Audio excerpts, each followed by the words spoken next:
So welcome back to this session of the Hindu newspaper analysis for UPSC Civil Services examination. Today we will discuss mainly four issues. The first issue is related to India AI Summit 2026. Second issue is India-US relations a new era. Third issue is related to death sentence in India. Fourth issue is related to one nation one election. So let's discuss all the issues in detail. In this lecture, we will discuss about India AI Summit 2026.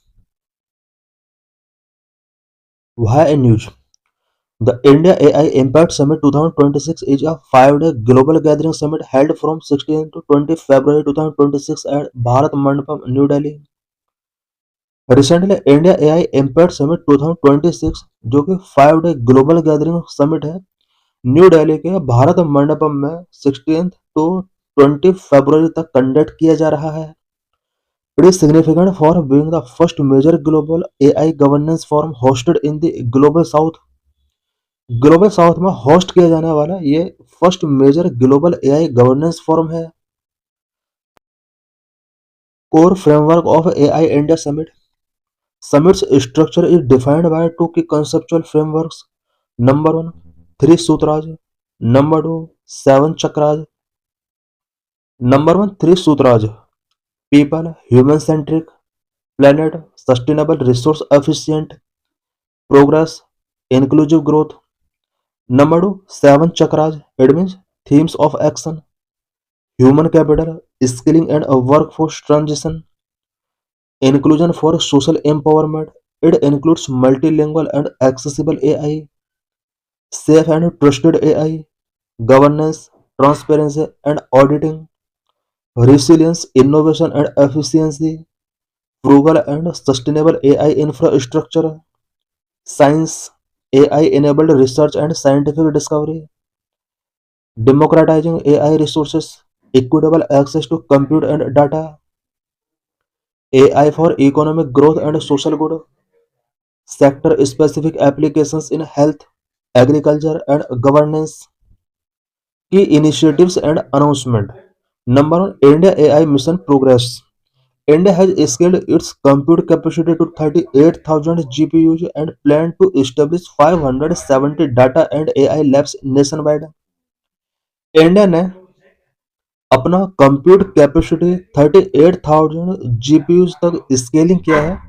साथ ही India के अंदर 570 data and AI labs open करने का establish करने का plan किया गया है.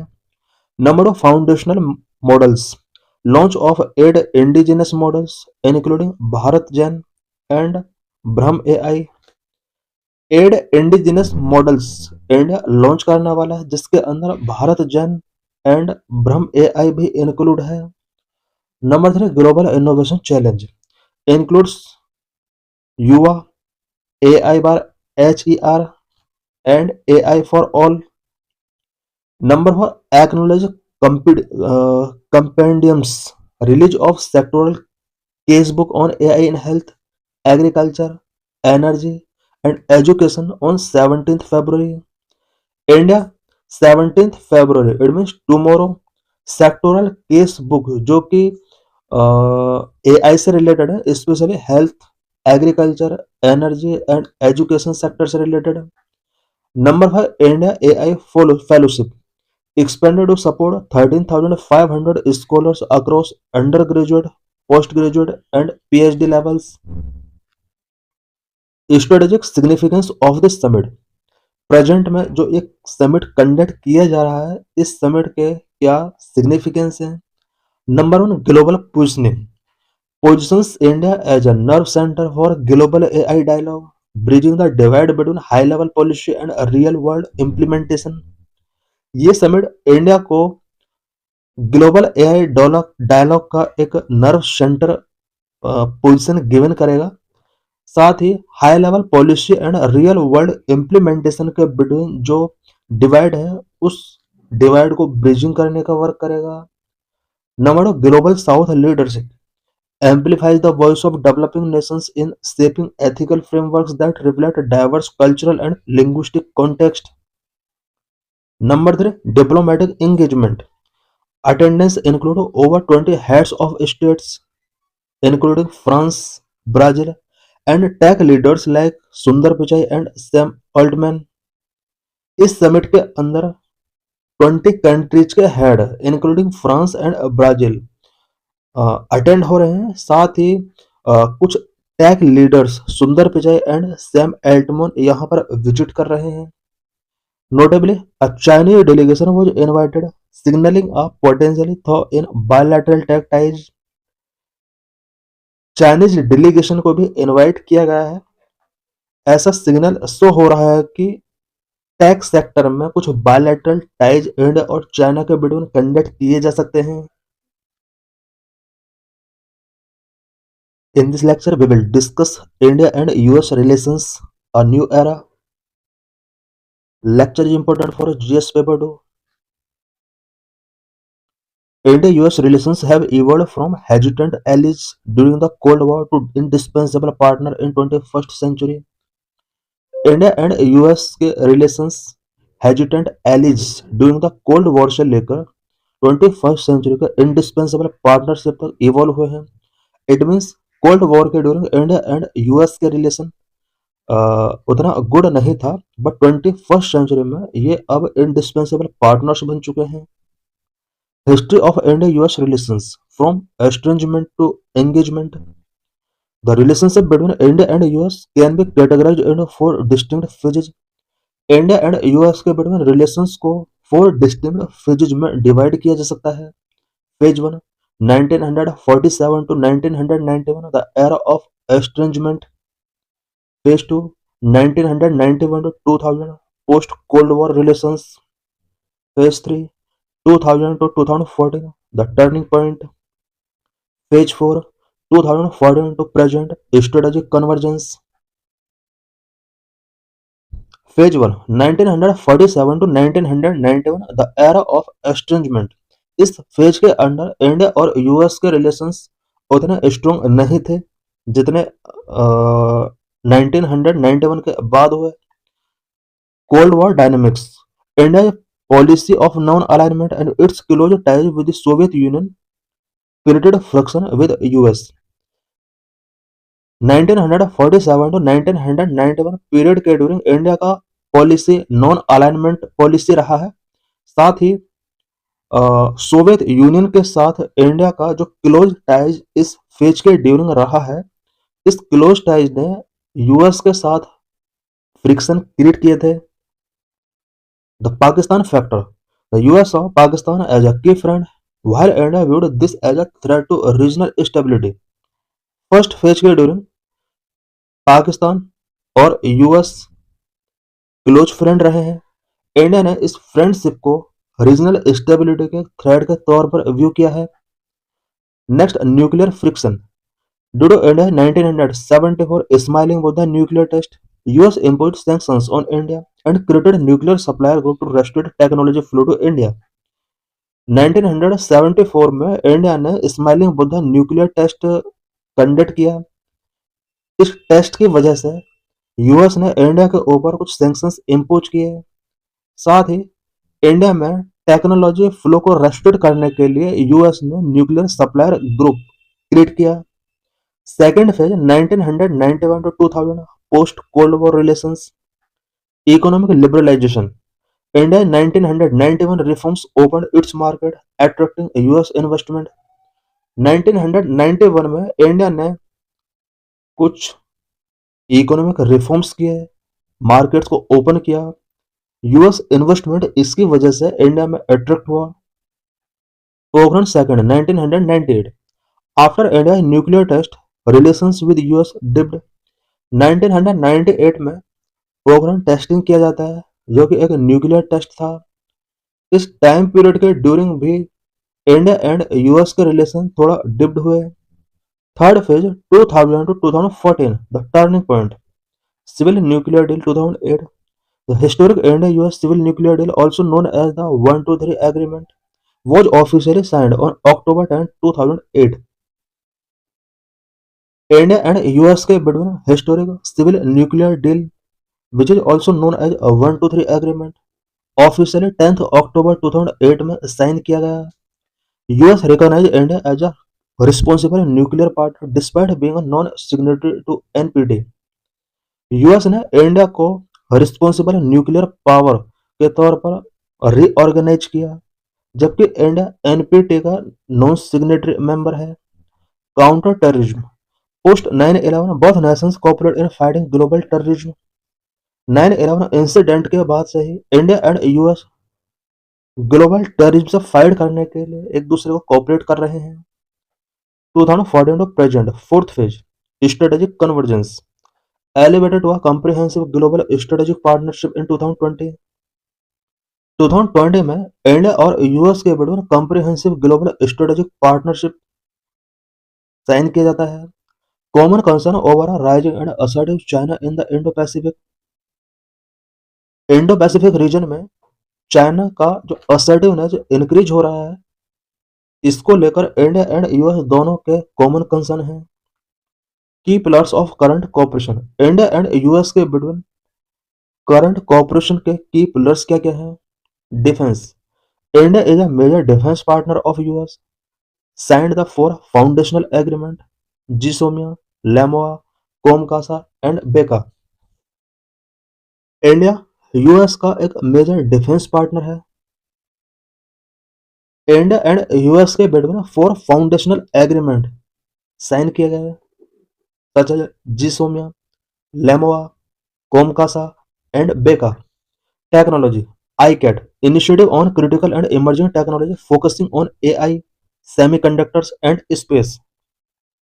Artificial intelligence, semiconductor and space पर कोऑपरेट करने के लिए इंडिया और यूएस के बिटवीन ICAT साइन किया गया। ICAT means initiative on critical and emerging technology. NASA ISRO joint mission Nisar India and US के बिटवीन स्पेशली स्पेस एजेंसीज के बिटवीन निसार सैटेलाइट लॉन्च किया गया, दोनों को कोऑपरेशन से इसको लॉन्च किया गया। Geopolitics collaboration in the quad and I2U2 to ensure a free and open Indo-Pacific। Free and open Indo Pacific को इंश्योर करने के लिए इंडिया एंड यूएस दोनों क्वाड एंड I2U2 जैसे ऑर्गेनाइजेशंस में एक दूसरे का कोऑपरेट कर रहे हैं। क्वाड के अंदर 4 member countries India, US, Japan, Australia हैं। I2U2 के अंदर India, Israel, USA, UAE include हैं। और ये दोनों ऑर्गेनाइजेशन और इनका member countries Indo Pacific reason को फ्री एंड ओपन करने के लिए इनिशिएटिव्स या कोऑपरेट करते हैं एक दूसरे को। Economy the US is India largest trading partner. US India का लार्जेस्ट ट्रेडिंग पार्टनर है। इंडिया है trade surplus with the US. US के साथ इंडिया का ट्रेड सरप्लस में रहा है।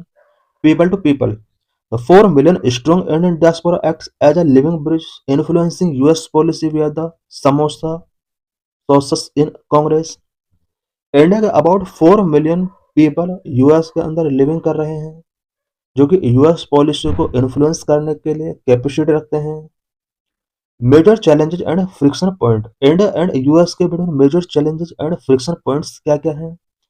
Strategic autonomy India refusal to condemn Russia over the Ukraine conflict and its purchase of the S-400 missile risking कार्सा sanctions.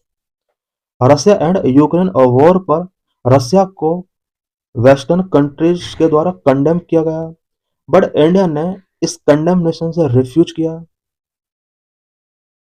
S-400 missile भी India ने Russia से परचेज किया। इस तरह के इश्यूज से इंडिया को फियर है कि यूएस इंडिया के ऊपर कार्सा सैंक्शंस इंपोज कर सकता है।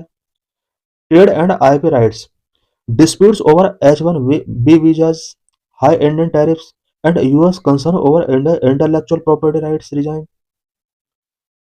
ट्रेड एंड आईपी राइट्स से रिलेटेड कुछ डिस्प्यूट्स हैं, स्पेशली H-1B वीजा को लेकर, हाई इंडियन टैरिफ को लेकर एंड इंडिया का इंटेलेक्चुअल प्रॉपर्टी राइट रिजाइम को लेकर यूएस कंसर्न रेज करता रहा है। Human rights and democracy periodic US state department report criticising India on religious and press freedom often led to diplomatic war of words. Religious and press freedom को लेकर US India को कई बार criticise कर चुका है और इस तरह के इश्यूज की वजह से diplomatic war of words lead होते हैं। Data localisation, the US tech giants oppose India's push for local data storage under the Digital Personal Data Protection Act। India digital personal data protection act के अंदर local data storage को push करता है। US tech giant companies ने India के इस initiative का oppose किया है, जिसकी वजह से इंडिया एंड यूएस के रिलेशंस के बिटवीन कंसर्न रेज होते हैं। What is way forward, balance of power, India need the US for high tech transfer and to balance China. Global governance, the US support India's permanent seat in reformed UN Security Council and its entry into the NSG। US ने India का always support किया है कि UN security council में India को permanent seat होनी चाहिए। NSG में इंडिया के एंट्री के लिए यूएस ने ऑलवेज सपोर्ट किया है। In this session, we will discuss about death penalty in India, fewer confirmation, more acquittals by courts. Why news? Recently, annual death penalty statistics report released by Square Circle Clinic at Nalsar. Recently, Square Circle Clinic के द्वारा annual death penalty statistic report release किया गया है। As of 31 December 2025, 550 men and 24 women were on death row in India, a 43.5% increase in the country's death row population since 2016. Last year, India में about 550 men and 24 women को death penalty given किया गया। Only death sentence यहाँ पर ये given किया गया। 2016 के कंपेयर में ये 43.5% इंक्रीज रहा है। About 45% were on a death row for murder, while 37% were on a death row for murder involving sexual offenses. Last year जितने भी पर्सन्स को डेथ पेनल्टी जजमेंट गिवन किया गया जुडिशरी के द्वारा, इनमें से 45% जो ऑफेंस किए गए पर्सन्स के द्वारा वो मर्डर से रिलेटेड थे, एंड 30% पर्सन ऐसे थे जो कि मर्डर इन्वॉल्विंग सेक्सुअल ऑफेंस से रिलेटेड थे। Person on death row as on December 31, 2016 से लेकर 2025 तक कितने पर्सन्स को डेथ सेंटेंस गिवन किया गया। इट मीन्स जो डेथ सेंटेंस के रो में थे 2016 में 400, 2017 366, 2018 में 426, 2019 378, 2022 539, 2023 561, 2024 573, 2025 575। इट मीन्स लास्ट ईयर सबसे ज्यादा पर्सन को जुडिशरी के द्वारा डेथ सेंटेंस जजमेंट गिवन किया गया। Number of persons who were removed from the death row between January 1 to December 31, 2016 to 2025 का ये डाटा है। इस ईयर कितने पर्सन्स को डेथ रो से रिमूव किया गया। 2016 में 92 पर्सन्स का डेथ सेंटेंस रिमूव किया गया। 2017 87, 2024 142, 2025 एडमिशन लास्ट ईयर 138 पर्सन्स का डेथ सेंटेंस रिमूव किया गया। Legal and constitutional framework related to death penalty. Death penalty से related legal and constitutional framework क्या है। Article 21 guarantees the right to life. The Supreme Court has ruled that capital punishment is constitutional if carried out via fair, just and reasonable procedure. Constitution का article 21 के according right to life की guarantee given की गई है। Supreme Court ने rule given किया कि capital punishment constitutional है अगर इसको fair, just and reasonable procedure के साथ कैरी आउट किया जाता है। Executive clemency. Under Article 72, the President of India has the power to grant pardons or commute death sentence. Constitution के आर्टिकल 72 के अकॉर्डिंग प्रेसिडेंट ऑफ इंडिया को power given किया गया, डेथ सेंटेंस को कम्यूट कर सकता है, पार्डन गिवन कर सकता है। Article 161 gives similar power to governors, but they cannot pardon a death sentence.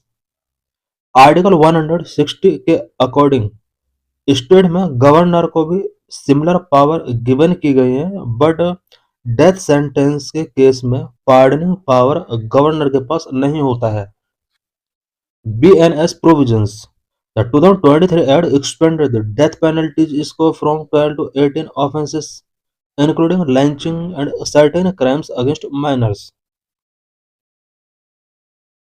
2023 BNS के अंदर प्रोविजन किए गए हैं। इट मीन्स BNS प्रोविजन 2023 ये लॉन्च किए गए थे। डेथ पेनल्टी स्कोप को 12 से 18 किया गया। It means 18 offences. 2023 से पहले 12 ऑफेंसेस ऐसे हुआ करते थे जिनके लिए डेथ पेनल्टी प्रोविजन की गई थी, बट ये प्रोविजन अब 12 से 18 कर दिए गए हैं, जिसके अंदर lynching and certain crime against minors भी इसके अंदर इंक्लूड किए गए। Recent judicial trends. Last year about 550 men and 24 women were on death row in India, a 43.5% increase in the country's death row population since 2016, 45% for murder, 37% for murder involving sexual offense. Over the last decade, the Session Court imposed 1,310 death sentences. Last decade में session court के द्वारा about 1310 death sentences impose किए। 842 considered bye High court. Session court के द्वारा impose किए गए judgement या impose किए गए डेथ सेंटेंस का हाई कोर्ट में अपील किया जाता है। It means about 842 case high court में जाते हैं। हाई कोर्ट में 70 केस को अपहेल्ड करके रखा जाता है। इट मीन्स हाई कोर्ट ने इन 842 केसेस में 70% का डेथ सेंटेंस अपहेल्ड किया। 37 of them were decided by the Supreme Court and none were confirmed. 37 case Supreme Court जाते हैं और इनमें से किसी भी केस को डेथ सेंटेंस के लिए कंफर्म नहीं किया गया। इट मीन्स सुप्रीम कोर्ट के द्वारा या सुप्रीम कोर्ट के द्वारा, जो कि हाईएस्ट लेवल होता है जुडिशरी का, अपीलेट बॉडी होता है, लास्ट कुछ ईयर्स में डेथ सेंटेंस गिवन नहीं किया गया। लोअर लेवल पर हम देख रहे हैं कि सेशन कोर्ट के द्वारा 1310 डेथ सेंटेंस गिवन किए गए लास्ट 1 डिकेड के अंदर। हाई कोर्ट में मैटर जाता है, हाई कोर्ट में ये नंबर रिड्यूस होकर 70 रह जाता है। सुप्रीम कोर्ट जाता है, सुप्रीम कोर्ट में ये नंबर 0 हो जाता है। The number of cases confirmed by the High Court has reduced by more than 60% since 2019. Supreme Court has not confirmed any death sentence in the last 3 year. Last 3 year में Supreme Court के द्वारा death sentence नहीं given किया गया है, but in 2025 Supreme Court acquitted and released 10 death row prisoners, the highest since 2016. Last year Supreme Court ने about 10 death row prisoners को equity किया है, रिलीज किया है, जो कि 2016 के कंपेयर में हाईएस्ट है। इस डाटा से ये कंक्लूजन हम टेकिंग कर सकते हैं कि लोअर जुडिशरी में जहां डेथ सेंटेंस गिवन किए जा रहे हैं लार्ज नंबर में, हाई कोर्ट में वो नंबर रिड्यूस हो रहा है, सुप्रीम कोर्ट तक रीच करते ये 0 हो रहा है। Procedural safeguards. Confirmation. Every death sentence by session court must be confirmed by High Court. Every death sentence जो कि सेशन कोर्ट के द्वारा गिवन किया गया है, हाई कोर्ट के द्वारा कन्फर्म होना चाहिए। जब तक हाई कोर्ट कन्फर्म नहीं करेगा तब तक सेशन कोर्ट के द्वारा गिवन किए गए डेथ सेंटेंस को कंफर्म या क्लियर नहीं किया जाएगा। Method of execution primarily hanging by a neck, but Supreme Court is currently reviewing a PIL seeking more humane methods like lethal injection। India में एग्जीक्यूशन का जो मेन मेथड है वो हैंगिंग बाय नेक है, but supreme court human method से related एक PIL को review कर रही है, जिसके अंदर लिथाल इंजेक्शन गिवन करने का प्रोविजन होगा। इट मीन्स हैंगिंग करने का सिस्टम यहाँ क्लोज हो जाएगा। 14-day rule: there must be at least a 14-day gap between the rejection of a mercy petition and the execution to allow the convict to settle affairs and seek final legal redress। Should death penalty be stopped in India now? क्या India में death penalty stop होना चाहिए? Complex issue in India, the debate over whether the death penalty should be stopped is a complex issue involving legal, ethical, and practical consideration। Death penalty stop होना चाहिए या नहीं, इससे related debate एक complex debate है, जिसके अंदर legal, ethical and practical considerations include हैं। The current legal standing as established by the Supreme Court is that capital punishment is constitutional, but death penalty must be reserved only for the rarest of rare cases। Supreme Court के द्वारा जो current legal standing death penalty से related है वो ये है कि capital punishment constitutional है, but rarest of the rare case के लिए डेथ पेनल्टी को भी रिजर्व करके रखा गया है। Argument for abolishing the death penalty. Death penalty को अबोलिश करने वाले लोगों के क्या क्या आर्गुमेंट हैं? Advocate for ending the death penalty often highlight its finality and potential for error within the justice system। Lack of deterrence: there is no conclusive empirical evidence that the death penalty deters crime more efficiently than life imprisonment। Socio-economic bias: research like the Death Penalty India report indicate that nearly 75% of death row convicts come from socio-economically marginalized background, often unable to afford effective legal representation। Human right and dignity: critics argue it violates the fundamental right to life guaranteed under Article 21 of Indian Constitution, and is contrary to the reformative goal of modern penology। Critics का ये argument है कि right to life, जो कि constitution के article 21 के अंदर fundamental right के तौर पर गारंटी गिवन किया गया है, डेथ पेनल्टी उसको वायलेट करता है। Risk of irreversible error: Indian judicial system is not infallible। If an innocent person is executed, the error cannot be rectified। For instance, a 2025 report noted that the Supreme Court acquitted 10 death row prisoners, the highest in a decade, highlighting concern over wrongful convictions। Argument for retaining death penalty: death penalty को retain करने वाले persons का क्या argument है? Supporters of death penalty emphasize its role in retribution and national security। Death penalty के supporters का कहना है कि डेथ पेनल्टी नेशनल सिक्योरिटी के लिए इंपॉर्टेंट है। Retributive justice: it is argue that certain heinous crime such as brutal rape और mass murders shock the collective conscience of society, and death sentence should be given as a form of proportional justice। Supporters का ये argument है कि certain heinous crime such as brutal rape and mass murder ये society की collective conscience को shock कर देते हैं, एंड प्रोपोर्शनल जस्टिस के तौर पर डेथ पेनल्टी सुटेबल है। National security: supporters argue it is necessary to tool for dealing with terrorism and waging war against the state where offenders pose a permanent threat to nation's existence। Preservation of recidivism: education ensures that a dangerous offender can never re-offend, providing absolute protection to the public। Legal and judicial perspective: rarest of the rare doctrine, the Supreme Court case of Bachan Singh versus State of Punjab established that the death penalty should only be applied in exceptional cases where life imprisonment is not an adequate alternative.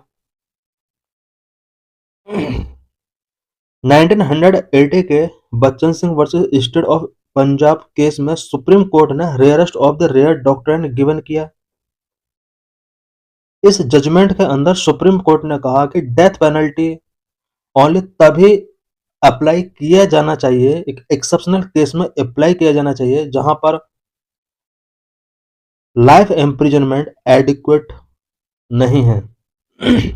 Law commission recommendation. The 262nd report recommended the abolition of the death penalty for all crimes except those related to terrorism and waging war against the state. 262nd law commission जो report रही है, इस report ने recommend किया कि India में death penalty abolish कर दी जानी चाहिए, but terrorism and weighing war against the state के केस में डेथ पेनल्टी कंटिन्यू रहनी चाहिए। Recent judicial trends. The Supreme Court has shown recent reluctance to confirm death sentence, often commuting them to life imprisonment. Supreme court भी अब death sentence को confirm करने के respect में रिलक्टेंस शो कर रही है। ज्यादातर लाइफ इम्प्रिजनमेंट में इनको कन्वर्ट किया जा रहा है। इट मींस लोअर कोर्ट्स के द्वारा जो भी डेथ सेंटेंस गिवन किए जा रहे हैं उन्हें लाइफ इम्प्रिजनमेंट में कम्यूट कर रही है supreme court of India. In this session, we will discuss about a one nation, a one election. Is simultaneous election is a violation of a basic structure of Constitution of India.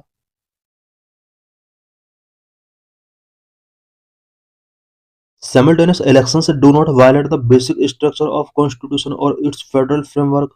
Former CJI B.R. Gawai told Parliament's Joint Committee reviewing the Constitution 129th Amendment Bill 2024, which aims to synchronize elections for the Lok Sabha and assemblies.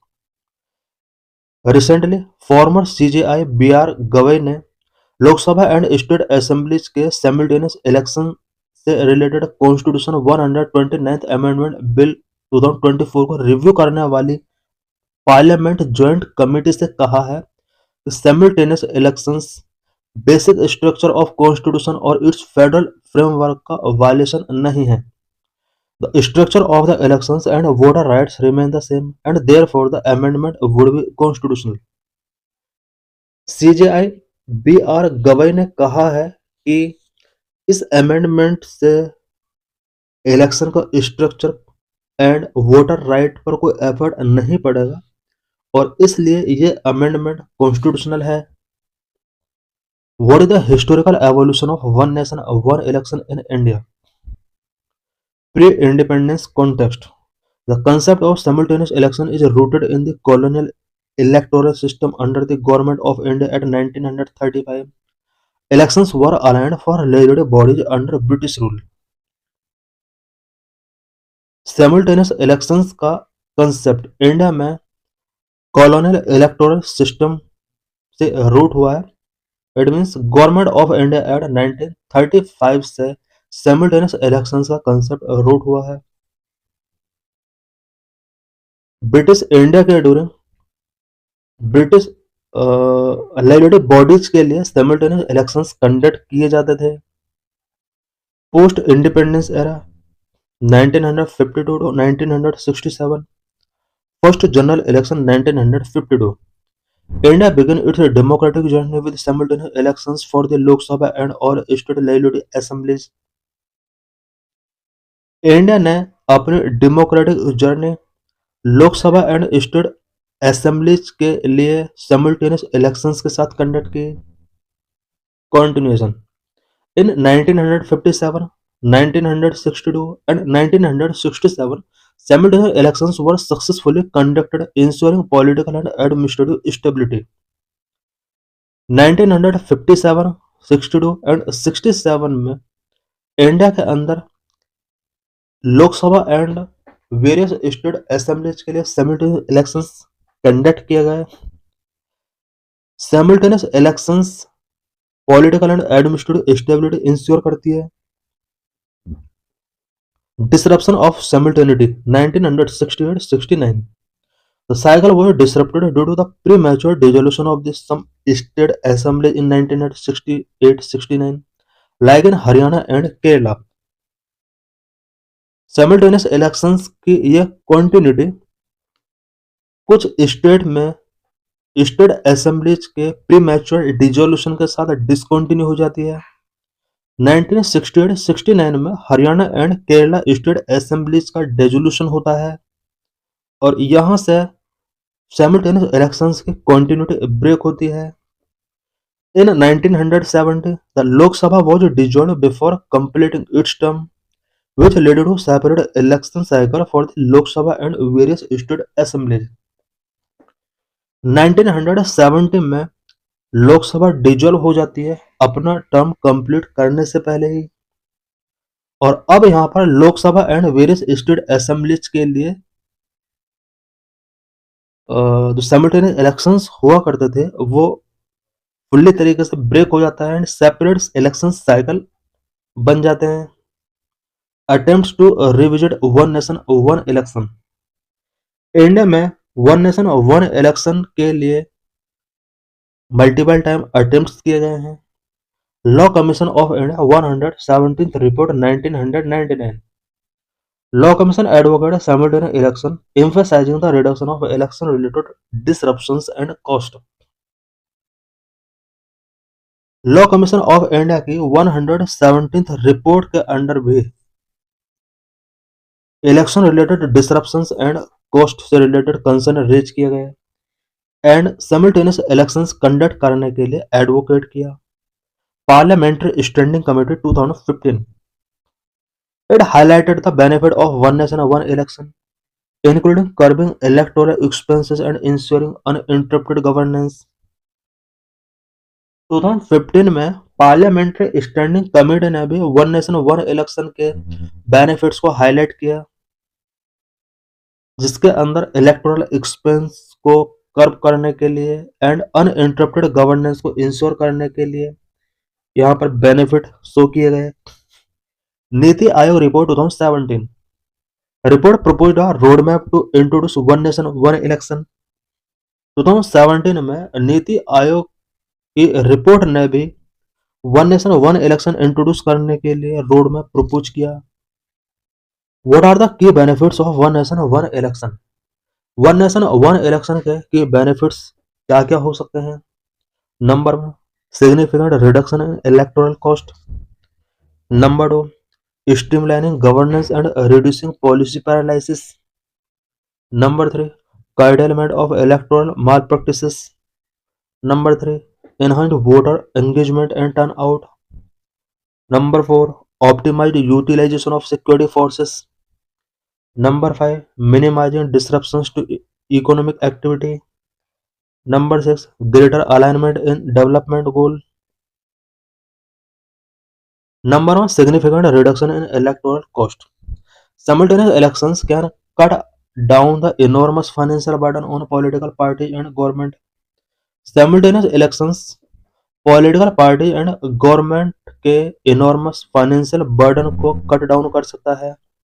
Previous Lok Sabha election expenditure in 2024 about 1 lakh crore, in 2019 about 55,000 crore, in 1998 9,000 crore. This money could instead be allocated for healthcare, infrastructure and education। 1998 में total electoral cost 9,000 रहा था, Lok Sabha election का cost है। 2019 में 55,000 तक crore increase हुआ। 2024 it means last Lok Sabha election में ये 1 लाख करोड़ तक इंक्रीज हुआ। इनॉर्मस फाइनेंशियल बर्डन को अगर कट डाउन किया जाता है, it means simultaneous elections conduct कराए जाते हैं, देन ये fund health care, infrastructure and education के लिए एलोकेट किया जा सकता है। Number 2, streamlining governance and reducing policy paralysis. Frequent elections make government into perpetual campaign mode, due to which long-term decision making delayed. Frequent elections government को perpetual campaign mode में रखती है long term decision making delayed होते हैं। Number 3, curtailment of electoral malpractices. The frequency of elections related multiple opportunity for illegal vote buying, misuse of state resources, and deployment of money power. Number 3, enhanced voter engagement and turnout. Repeated elections become voter fatigue, due to which participation often dropping. Number 4, optimized utilization of security forces. Elections need heavy deployment of security forces, hurdles their primary duties. Elections के लिए security forces का heavy deployment करना होता है, इससे उनके primary duty hurdle होती है। Number 5, minimizing disruptions to economic activity. Frequent elections disrupt local economy due to extended ban on business activities such as liquor sales, transport restrictions and labour divergence. Number 6, greater alignment in development goal. Simultaneous elections can strengthen cooperative federalism by aligning the developmental goal of central and state governments. Key challenges related with simultaneous elections. Simultaneous elections से related key challenges India में क्या क्या हैं? Number 1, constitutional and legal complexities. Number 2, administrative and operational challenges. Number 3, potential threat to federalism. Number 4, disruption of democratic accountability.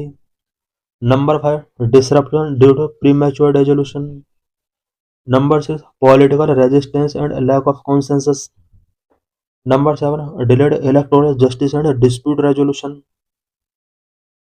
Number 1, constitutional and legal complexity. Implementing one nation, one election require amendment in various articles such as Article 83, 85, 172, and 356, which govern the tenure and resolution of legislation. One nation one election को implement करने के लिए Indian constitution के various articles such as 83, 85, 172, 356 के अंदर amendment करने होंगे। ये सभी आर्टिकल लेजिस्लेचर के टेन्योर एंड डिसोल्यूशन से रिलेटेड है, raising questions about their democratic validity. Synchronizing state elections would require curtailing or extending the tenure of some state assemblies, raising questions about their democratic validity. State elections को Lok Sabha elections के साथ synchronise करने के लिए कुछ state assemblies के tenure को या तो एक्सटेंड करना होगा या कर्टेल करना होगा, जो कि डेमोक्रेटिक वैलिडिटी से रिलेटेड वेरियस क्वेश्चंस रेज कर सकता है। If article 356 misused, it could disrupt synchronising terms. Article 356 के अकॉर्डिंग अगर कुछ स्टेट में प्रेसिडेंट रूल इम्पोज किया जाता है, इट मीन्स अगर किसी स्टेट असेंबली के अंदर प्री मैच्योर डेजोल्यूशन हो जाता है स्टेट असेंबली का, और वहां पर अगर अदर रीजन से भी अगर प्रेसिडेंट रूल इम्पोज किया जाता है ताकि इलेक्शंस को सिंक्रोनाइज किया जा सके, ये भी डेमोक्रेटिक बेस पर वैलिड नहीं होगा। Number 2, administrative and operational challenges. Conducting simultaneous election for all state assemblies and Lok Sabha would require massive administrative and logistical planning. Lok Sabha and state assemblies के लिए सिमल्टेनियस इलेक्शंस कंडक्ट कराने होंगे, then इसके लिए massive administrative and logistical planning की requirement होगी। Number 3, potential threat of federalism. One nation one election में dilute the autonomy of states as local issues could be overshadowed by the national agendas and campaign. One nation one election state के autonomy को dilute कर सकता है because local issues national agenda and campaign के अंदर overshadow हो सकते हैं। Number 4, disruption of democratic accountability. Frequent elections act as a continuous accountability mechanism which allow voters to assess government regularly. Frequent elections continuous accountability mechanism को set करके रखते हैं जिससे गवर्नमेंट के रेगुलेटरी वोटर्स बेटर तरीके से असिस्ट कर सकते हैं। Number 5, disruption due to premature dissolutions. If a government collapses prematurely in center or in a state, the entire synchronized election cycle would be disrupted. Central level पर या state level पर government अगर प्रीमैच्योरली collapse होती है, then entire synchronized electoral cycle disrupt हो सकता है। Number 6, political resistance and lack of consensus. One nation one election idea face resistance from various political parties, especially regional parties who fear losing relevance in a synchronized system.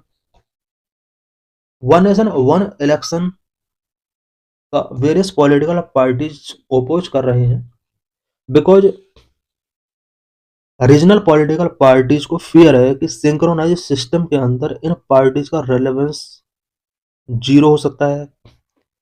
Number 7, delayed electoral justice and dispute resolution.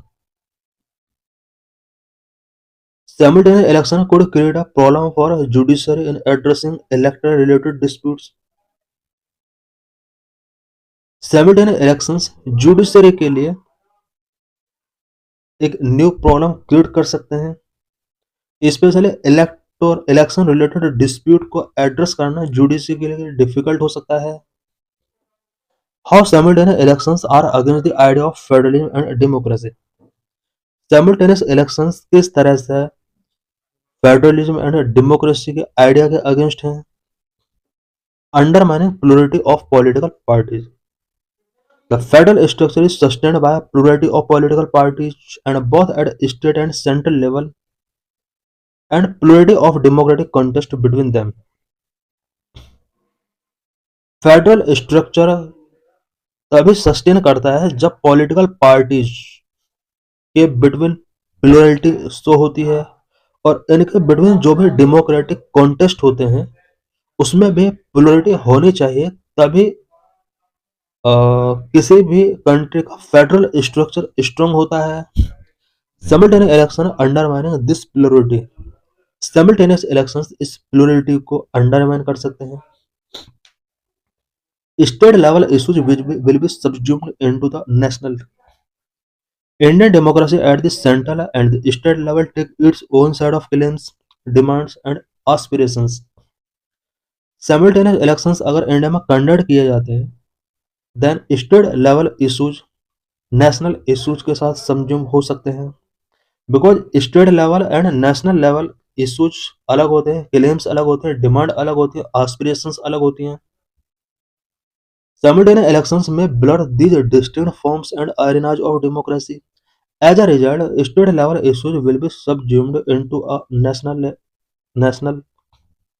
What measures can be adopted for effective implementation of one nation one election? One nation one election के effective implementation के लिए कौन कौन से measures हमें adopt करने होंगे? Number 1, creating a digital electoral management system. Number 2, use of AI for election resource allocation. Number 3, strengthening federal safeguard for regional representation. Number 4, citizen engagement through participatory democracy mechanism. Number 5, conditional financial incentives for state to align one nation one election term. Number 6, establishment of a contingency election fund. Number 7, gradual integration of digital voting platforms. Number, creating a digital electoral management system. Need to develop a comprehensive digital platform to manage one nation, one elections complex logistics. DEMS could integrate polling booth allocation, voter rolls, candidate filling, and result management. Number, use of AI for election resource allocation. AI can help in allocate election resources like EVMs, personnel, and security forces based on region-specific needs. AI-powered simultaneous can identify high-risk areas such as conflict-prone regions, predict voter turnout, and ensure resource optimization. Number 3. Strengthening federal safeguard for regional representation. Ensure mechanism to prioritize of state level issues. Need to introduce mandatory regional debate or televised state specific forums during elections to give visibility to local issues. Number 4. Citizen engagement through participatory democracy mechanism. Encourage citizens to participate in shaping simultaneous elections. Host online opinion polls, public consultations to build awareness and to know public opinion. Number 5. Conditional financial incentives for a state to align a one nation one election term. Offer financial incentives to states like high devolution of central fund for aligning their election cycle with one nation one election. State agreement to shorten or extend their assembly term could be given additional funding for development project. Number 6. Establishment of a contingency election fund. Need to create a contingency fund for handling unexpected elections due to government collapse. This fund should be maintained by the Election Commission of India and used to manage mid-cycle elections. Number 8. Gradual integration of a digital voting platform. Introduce secure digital voting mechanism for some special category of voters such as urban migrants for NRIs. Digital voting could reduce logistical burden and enable wider participation in simultaneous elections. This is PYQ related to this article. So thanks for watching this video.